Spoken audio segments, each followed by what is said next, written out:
Hello दोस्तों, welcome मेरे channel में। तो आज की इस वीडियो में मैं आपसे जो यूनाइटेड इंडिया इंश्योरेंस कंपनी का वैकेंसी आया है, नोटिफिकेशन आया है, इसके बारे में बात करूंगा। तो मैं थोड़ा लेट हो गया हूँ, आज 14 जनवरी है और ये वैकेंसी 8 को आया था, ठीक है। 8 जनवरी को आया था। तो शुरू करते हैं वीडियो।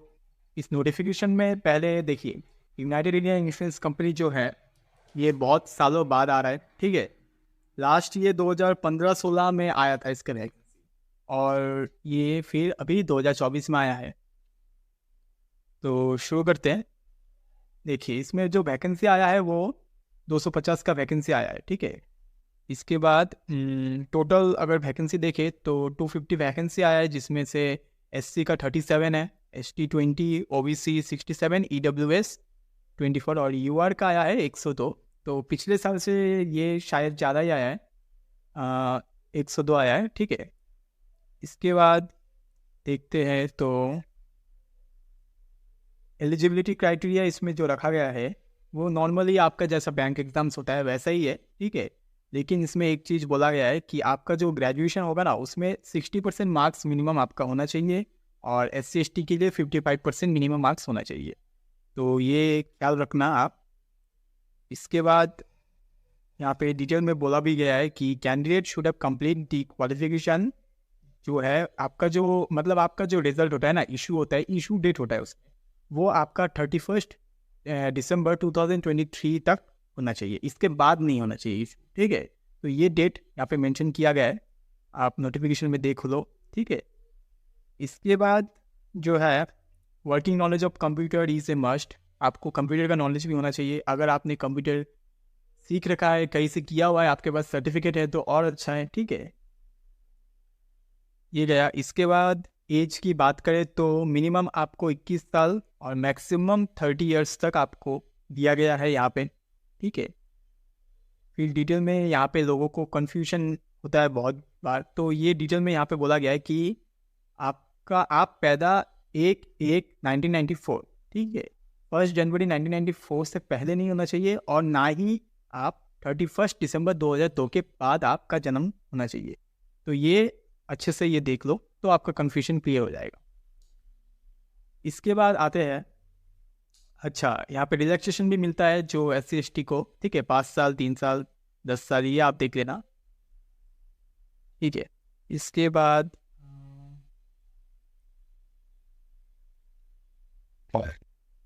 ये गया रिजर्वेशन कैटेगरी। हाँ, फीस के बारे में बात करें तो ये जनरल और एप्लीकेंट्स, हाँ, ये जनरल वालों के लिए 1000 रुपीज़ फीस है, ठीक है। और ये SC ST वालों के लिए 250 रुपीज़ ये फीस रखा गया है। और इम्पॉर्टेंट डेट्स पे ध्यान रखना। जो आपका ऑनलाइन रजिस्ट्रेशन शुरू हुआ है वो 8 जनवरी से शुरू हुआ है। आज 14 जनवरी है, मैं लेट हो चुका हूँ, ठीक है, पता है। तो 8 जनवरी से आपका रजिस्ट्रेशन शुरू हो चुका है। फॉर्म भरना स्टार्ट कर दीजिए। लास्ट डे का वेट मत कीजिएगा। लास्ट जो डेट है वो 23 जनवरी है। 23 जनवरी का वेट मत कीजिएगा, तब बहुत रश हो जाता है, वेबसाइट स्लो हो जाता है वगैरह वगैरह। तो जल्द से जल्द अगर आपको फॉर्म फिल करना है तो अभी फिल कर लो, ठीक है। इसके बाद जो कॉल लेटर आपको मिलेगा वो 10 दिन पहले से मिलेगा एग्ज़ाम के, ठीक है। तो ये आपको ख्याल रखना होगा कब एग्ज़ाम डेट आपका दे रहा है फाइनल। और जो एग्ज़ाम होगा वो फरवरी के मंथ में होगा। ये ख्याल रखना कि इस पे एक ही एग्ज़ाम होगा, और एग्ज़ाम के बाद जो होगा वो इंटरव्यू होगा, और उसके बाद सिलेक्शन हो जाएगा। तो सिंगल एग्ज़ाम है कह सकते हो, कोई मेंस नहीं है, डायरेक्ट इंटरव्यू है इसके बाद। और एग्ज़ाम बहुत जल्दी फरवरी में शुरू हो जाएगा, ठीक है। इसके बाद यहाँ पे दिया गया है इसका जो एग्ज़ाम पैटर्न में अगर आप बैंकिंग स्टूडेंट हो तो कुछ खास चेंजेस नहीं है, ठीक है। वही देख सकते हो, मेंस जैसा होता है बैंक का वैसा ही है। Reasoning, English, maths, general awareness और कंप्यूटर, ठीक है। टोटल ये 200 क्वेश्चन 200 मार्क्स के आएंगे, जिस पे आपको 2 घंटा दिया जाएगा। रीजनिंग 50 क्वेश्चन आएगा, 50 मार्क्स का। इंग्लिश 40 क्वेश्चन 40 मार्क्स का। मैथ 50 क्वेश्चन 50 मार्क्स का। जनरल अवेयरनेस 40 क्वेश्चन 40 मार्क्स का। और कंप्यूटर 20 क्वेश्चन 20 मार्क्स का आएगा, ओके। इसके बाद आते हैं यहाँ पे और क्या है,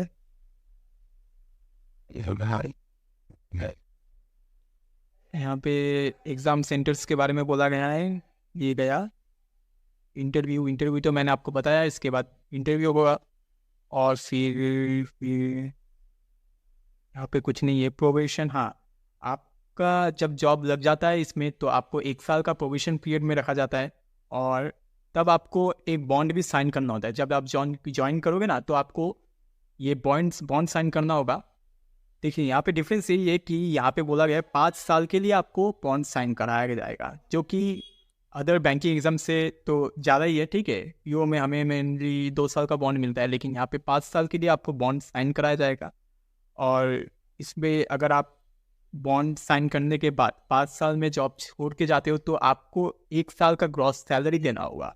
ठीक है, लेकिन यहाँ पे देखिएगा, यहाँ पे एक लाइन में बोला गया है, which could be proportionally reduced depending upon the length of the service render. मतलब आप धीरे धीरे जब सर्विस करते रहोगे, इन 5 साल में बढ़ते रहेगा। ठीक है, तो आपका बॉन्ड का अमाउंट भी कमते रहेगा। ऐसा नहीं है कि आप 2 साल या 3 साल बाद जा रहे हो तो भी आपको 1 साल का ग्रॉस सैलरी देना है। ये अमाउंट कमते रहेगा जितना आपका टाइम बढ़ते रहेगा। ठीक है, तो ये तो बात का बात है, जब आपको जॉब मिल जाएगा। पहले आपको प्रिपरेशन करना है, एग्ज़ाम देना है। ठीक है, फिर बेसिक पे तो इसका देखिए, यही जो आपको मोटिवेट करेगा, बेसिक पे ही है इसका 50,925 से स्टार्ट है इसका। और आपका ग्रॉस पे 88,000 तक जाएगा। और अगर इन हैंड सैलरी अगर आप पूछते हो, तो 70 से 75 तक तो आपको मिल जाना चाहिए। ठीक है, तो सैलरी बहुत ही बढ़िया है। ओके, इसके बाद और कुछ खास तो यहाँ पे मुझे दिख नहीं रहा है। तो नोटिफिकेशन में इतना ही था।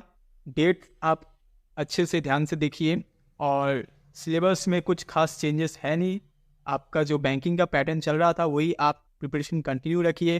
ठीक है, साथ साथ ये एग्ज़ाम दे के आइए। अगर मैं तो कहूँगा ये ज़रूर दीजिए। अगर आपका ये एम नहीं है तब भी दीजिए, क्योंकि एग्ज़ाम में बैठने से एक मतलब मॉक टेस्ट जैसे इसको ट्रीट कर सकते हैं। ठीक है, कई बार क्या होता है, हमारा जो टारगेट होता है, जैसे एसबीआई आपका अगर टारगेट है, तो आप डायरेक्टली एसबीआई में जाके वो परफॉर्मेंस नहीं दे पाओगे। ठीक है, तो कोशिश करो ऐसे जो एग्ज़ाम्स निकलते हैं उनमें जाके बैठो, उन एग्ज़ाम में माहौल को देखो, उसको एक्सपीरियंस करो और उसमें अच्छा परफॉर्म करने का कोशिश करो। वहाँ पे अगर गलती होगा, क्योंकि वो आपका एम नहीं है, तो वहाँ पे गलती आप अफोर्ड कर सकते हो। ठीक है, तो वहाँ पे देखो क्या हो रहा है, माइंडसेट में आपका क्या चेंजेस आ रहा है। एग्ज़ाम में जाके एग्ज़ाम क्यों खराब होता है, मॉक अच्छा हो जाता है, लेकिन एग्ज़ाम में जाके आप नर्वस हो जाते हो। तो इन सब एग्ज़ाम्स में बैठो और नर्वसनेस को कंट्रोल करना सीखो इन एग्ज़ाम्स के द्वारा। ठीक है, तो इसमें बैठो। अगर क्या पता आपका ये एग्ज़ाम अच्छा हो जाए और यही निकल जाए, ठीक है ना। तो एकदम बैंकिंग पैटर्न है, अपना प्रिपरेशन कंटिन्यू रखो। Reasoning, English, general awareness, current affair वगैरह जैसे पढ़ रहे हो पढ़ते रहो और एग्ज़ाम देकर आओ, फरवरी में होगा। ठीक है, इसके बाद जो अपडेट आता है मैं आपको बोलूँगा। अगर आपको इस एग्ज़ाम से कुछ भी और भी जानना है तो कमेंट में पूछो। ठीक है, तो यही था नोटिफिकेशन इस एग्ज़ाम का। इस वीडियो में इतना ही, मिलते हैं नेक्स्ट वीडियो में। Thank you.